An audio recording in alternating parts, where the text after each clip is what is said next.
583 ہجری میں اللہ کے بندے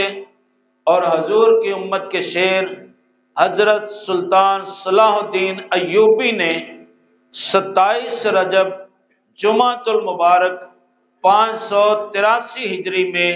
دوبارہ بیت المقدس کو فتح فرمایا۔ فرق کیا تھا؟ جب عیسائیوں نے فاروق اعظم رضی اللہ تعالیٰ عنہ کا فتح کیا ہوا بیت المقدس، 400 سال بعد انہوں نے پھر حملہ کیا۔ ایک ہفتہ تک انہوں نے 70,000 سے زیادہ مسلمانوں کو یہاں ذبح کیا۔ ایک ہفتے کے اندر 70,000 سے زیادہ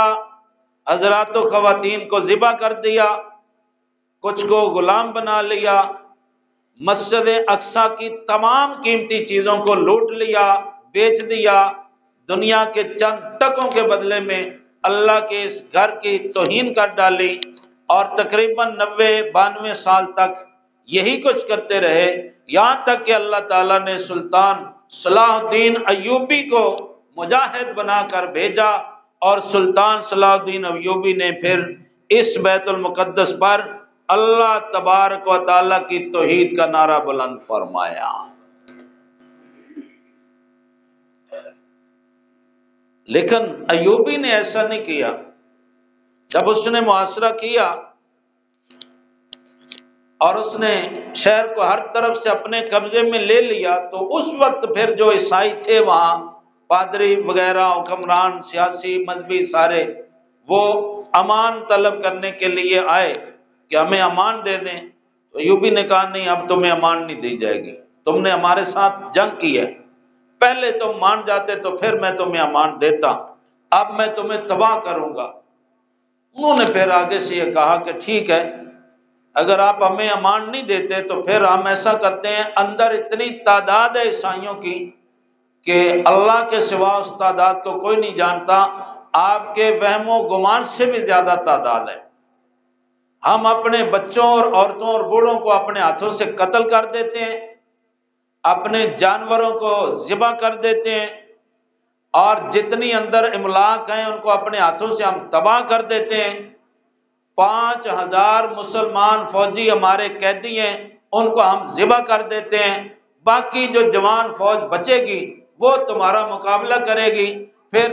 اگر ہمارے بندے قتل ہوں گے تو مقابلے میں تمہارے بھی ہوں گے، نتیجے میں تمہیں فتح ہوگی، لیکن اندر تمہیں ایک بھی عیسائی زندہ غلام بنانے کے لیے نہیں ملے گا، اور سونے کا ایک تولہ بھی تمہیں غنیمت میں نہیں ملے گا، اور دولت اور روپیہ پیسہ کو ہم آگ لگا کے جلا دیں گے، تمہیں ایک ٹکا بھی نہیں ملے گا۔ 5,000 تمہارے مسلمان فوجی پہلے سے ہمارے لیے یہاں قید ہیں، ان کو ہم ذبح کر دیں گے، ایک مسلمان بھی تمہیں زندہ نہیں ملے گا، اور شہر فتح کرنے کے اندر سوائے کھنڈرات کے تمہارے ہاتھ کچھ نہیں آئے گا، اور اگر ہمیں امن دے دو گے تو بہت کچھ مل جائے گا، اور اگر ہمیں امان نہیں دو گے تو پھر یہ ہوگا۔ اب صلاح الدین ایوبی نے غور کیا کہ دولت تو آنے جانے والی چیز ہے، اندر جو 5,000 مسلمان ہیں ان کی جانیں میں اس طرح سے ضائع نہیں کر سکتا۔ ایوبی نے انہیں امان دی، پناہ دی۔ یہ ایوبی کا حوصلہ تھا، اس کے ذہن میں تھا کہ جب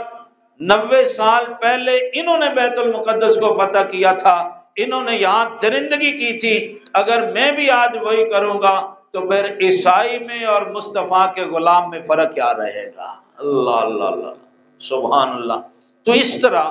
حضرت سلطان صلاح الدین ایوبی نے تقریباً 90 یا 91 سال بعد پھر مسلمانوں کو یہ بیت المقدس فتح کر کے دیا۔